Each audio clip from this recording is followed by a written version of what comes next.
Nazmul Hossain Shanto the captain the leader আঙুলের তীব্র ব্যথা নিয়ে টানা 2 দিন ব্যাটিং, এরপরে 148 রানের একটা অনবদ্য ইনিংস খেলে বিদায় নিলেন।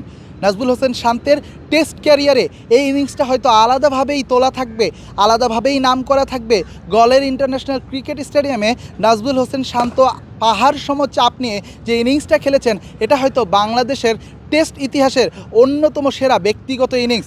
আমি যদি পরশু থেকে আসি, গত পরশু যখন অনুশীলনে নাজমুল হোসেন শান্ত নামেন, তখন আসলে ক্যাচিং প্র্যাকটিস করতে গিয়ে তিনি আঙ্গুলে ব্যথা পান এবং সেই ব্যথা এতটাই তীব্র ছিল যে প্রায় আধা ঘন্টার মতো তিনি কিন্তু প্র্যাকটিসই করতে পারেননি। এ সময় তার আঙ্গুলে আইস দেওয়া হয়েছে, এ সময় তার আঙ্গুলে ব্যান্ডেজ দেওয়া হয়েছে। মনে করা হয়েছিল হয়তোবা প্রথম টেস্টই মিস করবেন নাজমুল হোসেন শান্ত। সেই শান্তই কিন্তু তারপরে 30 মিনিট পরে প্র্যাকটিসে নেমেছেন, ব্যাটিং প্র্যাকটিস করেছেন। সেদিনই হয়তো বোঝা গিয়েছিল, সেদিনই আমরা বুঝতে পেরেছিলাম নাজমুল হোসেন শান্তের কাছে এই টেস্টটা কতটা গুরুত্বপূর্ণ। কারণ গেল কিছুদিন ধরে শান্তকে নিয়ে যেভাবে সমালোচনা হচ্ছে, শান্তকে বিসিবি থেকে যেভাবে ওয়ানডে অধিনায়কের পদ থেকে সরিয়ে দেওয়া হয়েছে, এজন্য নাজমুল হোসেন শান্তর কাছে এই টেস্ট, এই ইনিংসটা ছিল সব থেকে গুরুত্বপূর্ণ একটা চ্যালেঞ্জ এবং সেই চ্যালেঞ্জটা শান্ত পার করেছেন, খুব ভালোভাবে পার করেছেন, রাজার মতো পার করেছেন, একজন লিডারের মতো। বাংলাদেশ যখন খাদের কিনারায় পড়েছে, সেখানে নাজমুল হোসেন শান্ত অভিজ্ঞ মুশফিকুর রহিমকে সঙ্গী করে দলকে নিয়ে এসেছেন ভালো একটা অবস্থানে, যেই অবস্থান থেকে বাংলাদেশ চাইলে একটা জয় নিয়ে ফিরতে পারবে। বাংলাদেশের বোলাররা যদি নিজেদের রিদমে থাকে, এই টেস্ট কিন্তু এখন বাংলাদেশের কাছে জেতা কিংবা বাংলাদেশের পক্ষে আসা খুব বড় কিছু নয়। মুশফিকুর রহিমের কথা আলাদাভাবে বলতে হয়। মুশফিকুর রহিম যেভাবে শান্তকে ব্যাক করেছে, যেভাবে শান্তর সেঞ্চুরি উদযাপন করেছেন, একজন বড় ভাই হিসেবে মুশফিকুর রহিমের কাছে এটাই কাম্য ছিল এবং তিনি সেটাই করেছেন।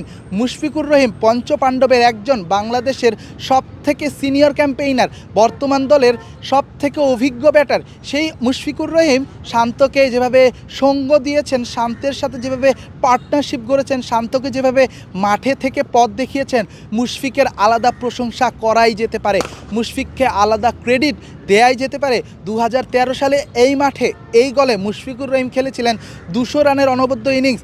আজ শান্ত যখন বিদায় নিয়েছেন, মুশফিক কিন্তু মাঠে রয়েছেন।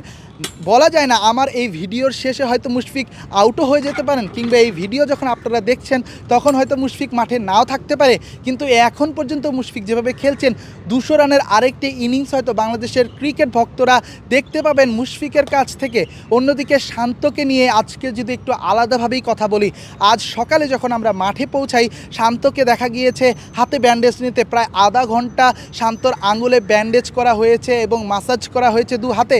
বোঝা যাচ্ছিল কতটা তীব্র ব্যথা নিয়ে গতকাল তিনি ব্যাটিং করেছেন, কতটা তীব্র ব্যথা নিয়ে বাংলাদেশ দলকে নেতৃত্ব দিয়েছেন।